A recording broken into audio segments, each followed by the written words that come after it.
Bonjour pour ce tutoriel. Donc aujourd'hui, je vais vous montrer comment configurer un cluster PostgreSQL en utilisant REP-MGR ou Replication Manager. Donc pour commencer, en local, en fait, j'utilise Vagrant avec un Vagrant file qui permet de créer deux machines virtuelles basées sur Ubuntu Server 16.04 avec chacune une IP associée, une IP privée associée. Donc pour la première 10.0.15 21 et 10.0.15.22 pour la seconde. Vous retrouvez dans la description un article complet qui reprend toutes les commandes et tous les fichiers de configuration nécessaires pour pouvoir tester en local, mais vous pouvez aussi très bien avoir deux serveurs sur un cloud privé ou public et lancer les commandes comme décrit dans la vidéo. Voilà, donc pour commencer, on va pouvoir installer PostgreSQL. Voilà, alors ce que je vais faire en fait, c'est que je vais créer juste avant un petit fichier d'install, histoire de ne pas avoir à faire la même chose sur l'autre serveur à chaque fois. Donc ça, il faut installer PostgreSQL. Ensuite, on va installer une version légèrement plus récente de REP-MGR dans l'Application Manager. Donc pour ce faire, il y a une clé en fait associée un peu spéciale sur un repo spécifique. Sudo apt key add, voilà, et c'est quoi sudo apt repository, voilà, et l'URL là aussi, voilà. Donc après on fait sudo bash install .sh, ça devrait fonctionner. Donc là ça va installer du coup PostgreSQL, la version c'est la 9.5 que j'utilise à l'heure de la vidéo. Voilà, 9.5, on voit ça, 9.5. Donc là, c'est la configuration de PostgreSQL. Ça prend un peu de temps. La clé, j'ai oublié apt update. Voilà. Et ensuite, on va pouvoir installer Replication Manager. Donc apt get install rep. Ça se trouve dans PostgreSQL. La numéro de version rep-mgr. Voilà. Oui. Donc là, ça devrait être bon. Donc si je fais rep-mgr version, j'ai la 3.3.2. Donc on est bon. Je vais juste faire la même chose sur l'autre serveur. Voilà. Install.sh. Donc là, sudo, que j'avais oublié, sudo apt update, sudo apt get install. PostgreSQL, version 9.5, rep-mgr. Voilà. Sudo bash install. Install.sh. Voilà. En attendant, je vais configurer. En fait, les serveurs ne se connaissent pas. Il n'y a pas de DNS. Sur un cloud privé ou public, vous pouvez avoir votre propre serveur DNS ou sur AWS par exemple, utiliser Route 53 pour cette configuration-là. Là, vu que je suis en local, je vais juste simplement modifier les hosts. Donc l'IP du serveur 1, c'est celle-là. Et l'IP du serveur 2, c'est celle-là. Donc maintenant, si je fais ping serveur 2, ça répond. Donc là, j'ai fini. REP-MGR installé ce dont j'avais besoin. Donc on peut supprimer le script d'install. Voilà. Et je vais aussi faire la même chose, modifier les hosts. 10.0.15.21 serveur 1. Et on fait pareil pour le serveur 2. Ping serveur 1, ça marche. Ping serveur 2, ça marche, c'est localhost. Et donc l'IP est ici. Voilà, voilà. Donc au niveau des IP, c'est bon. On va créer maintenant les utilisateurs spécifiques nécessaires pour Replication Manager.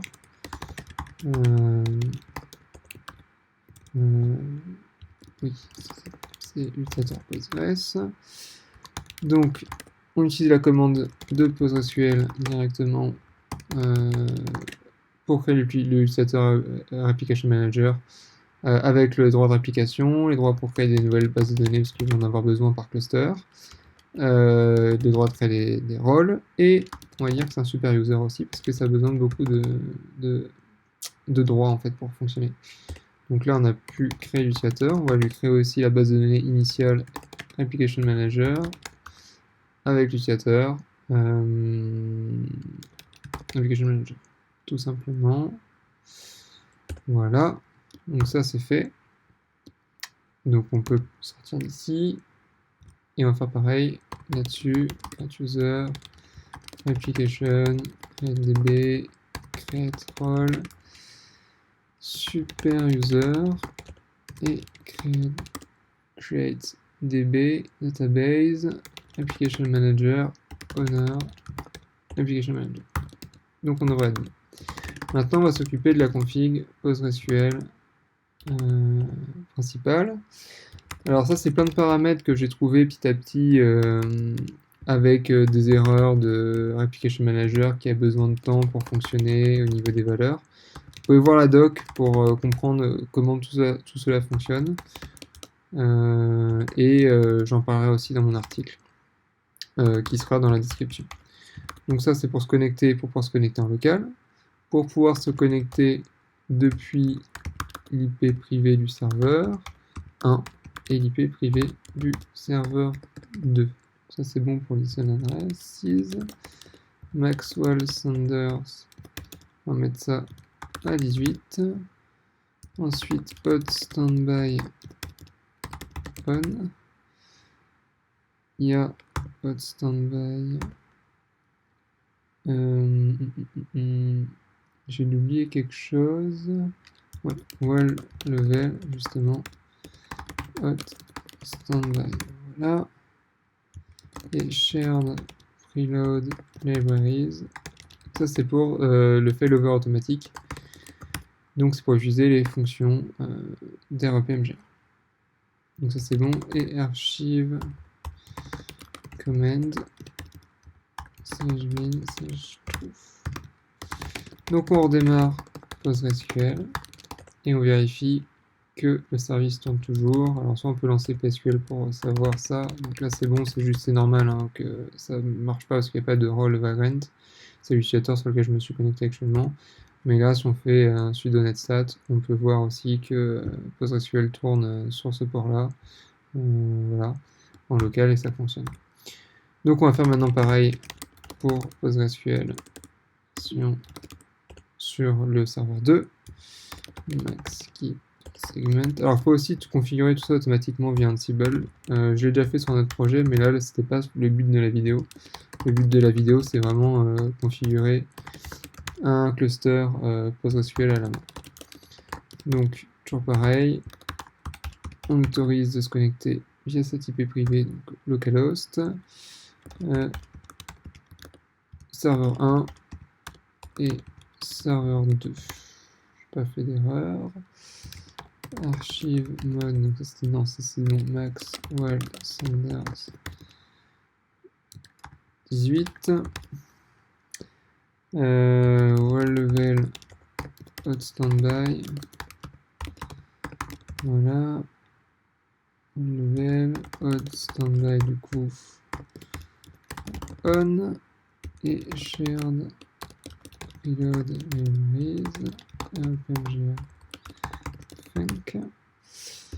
Et le dernier archive command. Voilà. On va pouvoir redémarrer le service. Voilà. Et ça tourne toujours. Pas de problème. Voilà, voilà. Ensuite, en fait, on ne peut pas se connecter sur le serveur 2, là par exemple, avec l'utilisateur. Donc, user, application manager, et db name, pareil. Et on ne peut pas se connecter parce que dans le fichier de conf, on n'autorise pas l'utilisateur à se connecter depuis cet IP là. Donc pour ça, pour ce faire, on va simplement modifier le fichier de conf en question. Voilà, c'était déjà presque prévu. Donc en fait, il y a deux choses. Il y a deux bases de données à autoriser l'accès pour l'utilisateur EPMGR.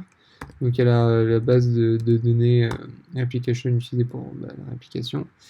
Donc là, sur le serveur 1, voilà. Et la deuxième base de données, c'est Application Manager. Voilà. Et bien sûr, on ne veut pas demander de mot de passe. Après, ça serait plutôt au niveau des règles de sécurité. Donc si vous utilisez AWS, des règles des groupes de sécurité spécifiques pour être sûr qu'au niveau des IP, ce soit autorisé. De toute manière, ça autorise l'accès que via cet utilisateur-là. Donc ça pose pas de problème particulier. Donc on est bon. Là par contre il faut bien sûr redémarrer le service. Et on devrait pouvoir, une fois que ça a démarré, se connecter. Hop, c'est le cas. Donc je vais faire la même chose ici. Donc là, je vais juste simplement copier-coller le fichier de configuration. Hop. Je fais un de trop. Voilà. On redémarre le service. Et là, si je réessaye de lancer cette commande-là, voilà, serveur 2 local, c'est bon. Ça, c'est important parce que c'est les configurations, les connexions que l'Application Manager va utiliser en fait. Donc si ça fonctionne pas, ça pourra pas fonctionner après. Ensuite, on va configurer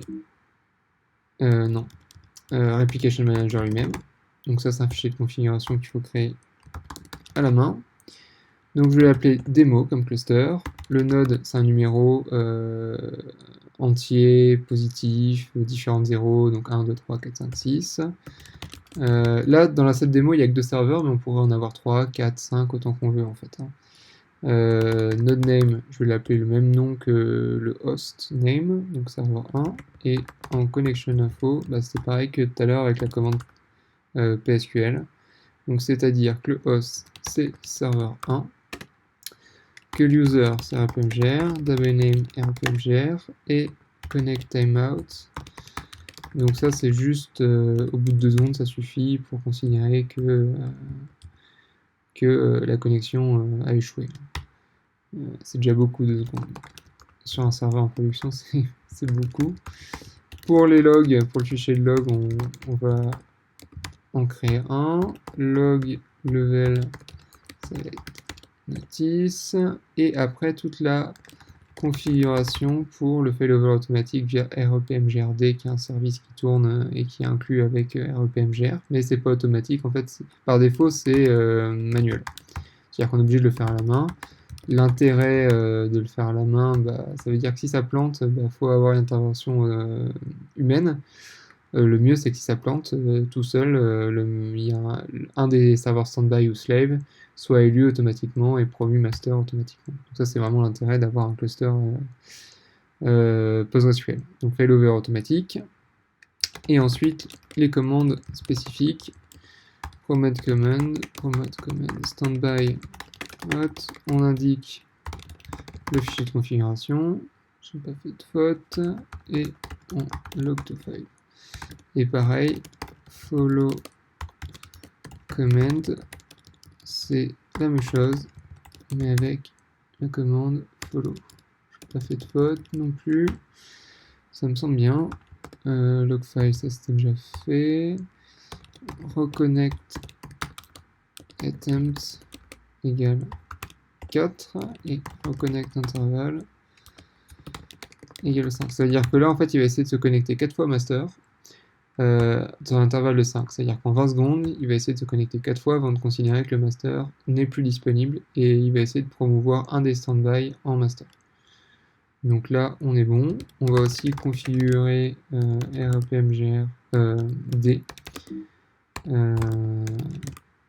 Hop. On l'active. Ça, c'est pour le failover automatique. REPMGR conf.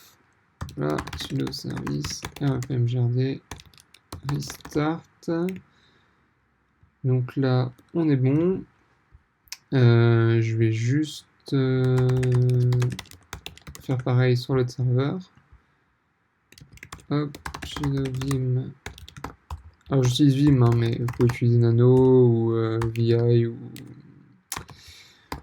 ou encore Emacs ou n'importe quel éditeur que vous souhaitez. Donc le node maintenant c'est le 2 et tout ce qui est serveur 1, on va le remplacer par serveur 2. Voilà. Donc normalement ça c'est bon.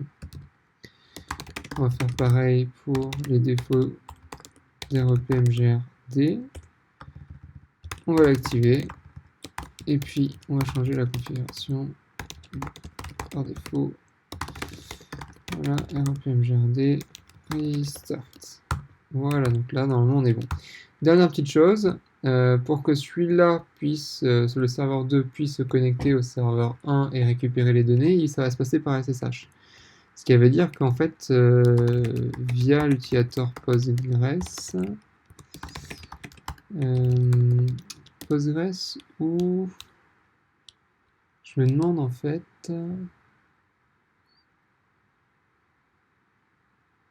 Ouais, l'utilisateur Postgres, non, ça ira très bien. SSH gen, hop là, key generation. Donc ça veut dire que là, si je fais SSH serveur 2, ça fonctionne pas. Il n'a pas les accès, il demande le mot de passe. Donc pour ce faire,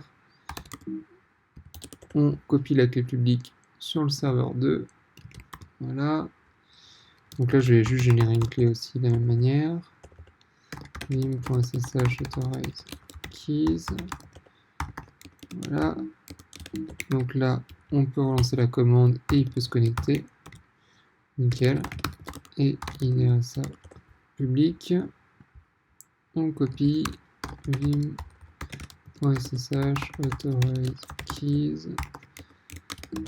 Voilà, SSH, non, c'est le temps, SSH, serveur 1, oui, et il est connecté. Donc on a fait la connexion de base. Il me semble, oui, dernière petite chose, le fichier log, pour pouvoir le lancer depuis n'importe quel utilisateur pour cette démo et pas devoir se connecter à chaque fois avec l'utilisateur PostgreSQL, on va juste le créer, voilà, et mettre les droits pour tout le monde. En production, j'aurais pas fait, j'aurais mis le même utilisateur en fait que pour le dossier PostgreSQL, à savoir Postgres, qui serait le seul à pouvoir en fait écrire dans ce fichier. Donc là, je vais faire pareil. Hop là. Hop, et sudo chmod. Voilà. Bon, on peut redémarrer peut-être le service. PMGRD, mais je suis pas sûr que ce soit nécessaire. Ok. Donc normalement c'est bon. Donc maintenant ce qu'on veut faire, c'est que le serveur 1 puisse devenir master. Donc pour ce faire, on se connecte à partir d'ici et on exécute simplement la commande primary register et force pour lui dire vas-y t'inquiète pas, crée tout ce que tu as besoin de créer, il n'y a pas de .node actuel. Voilà. Donc là ça c'est bon. Donc ça veut dire que si je fais cluster show, on voit bien que le master, c'est le serveur 1, l'upstream, etc. Tout est bon. Donc on a créé un master, mais sans standby. Donc tous, voilà. Donc là, on retrouve après la conf, le node name ici, et la connexion en local ici, pas de problème. Ce qu'il faut bien faire attention, c'est que le node ce soit pas le même que ici. Ça c'est comme si c'était l'identifiant unique, donc il faut vraiment que ce soit vraiment différent, sinon ça peut poser problème. Maintenant, celui-là, il faut qu'il suive le serveur 1. Donc pour ce faire, d'abord, on stop PostgreSQL. Ensuite, on se connecte, on supprime les datas associées à PostgreSQL, donc tout le dossier data, et on va clone le serveur master, le master. Donc pour ce faire, on se connecte au host avec l'utilisateur REP-MGR. et on va copier la base de données REPMGR. C'est juste pour savoir, en fait, pour récupérer toutes les données et savoir qui est le master, en fait. Donc là, ça c'est censé fonctionner. Oui, j'ai oublié, en fait, la commande. Standby, clone. Donc là, on clone. Ça met un peu de temps. Ça met plus de temps que prévu, j'ai l'impression. Ok, bon, ça s'est bien passé. Notice, standby code complete, you can now start your PostgreSQL server, tout s'est bien passé. Donc, on va faire comme il a dit. On démarre le PostgreSQL. PostgreSQL est démarré. Et ensuite, on va register le master en utilisant la commande REPMGR standby register. Voilà. Donc si je fais cluster show, je vois bien que j'ai mon master et que j'ai mon standby qui suit l'upstream server 1. Ce qui veut dire que si je fais la commande PSQL et que là je lance PSQL, on a la même chose. Voilà. Et si je fais, ouais, je vois même plus la différence, create database test démo test, bah, je devrais l'avoir aussi ici. Et je la récupère sur le deuxième serveur. Donc on a un cluster avec réplication qui fonctionne très bien. Voilà, voilà. Maintenant, là où ça commence à devenir intéressant, c'est si jamais il y a un problème sur le master et qui devient indisponible. Donc là, je pense que ça c'est bon. PostgreSQL stop.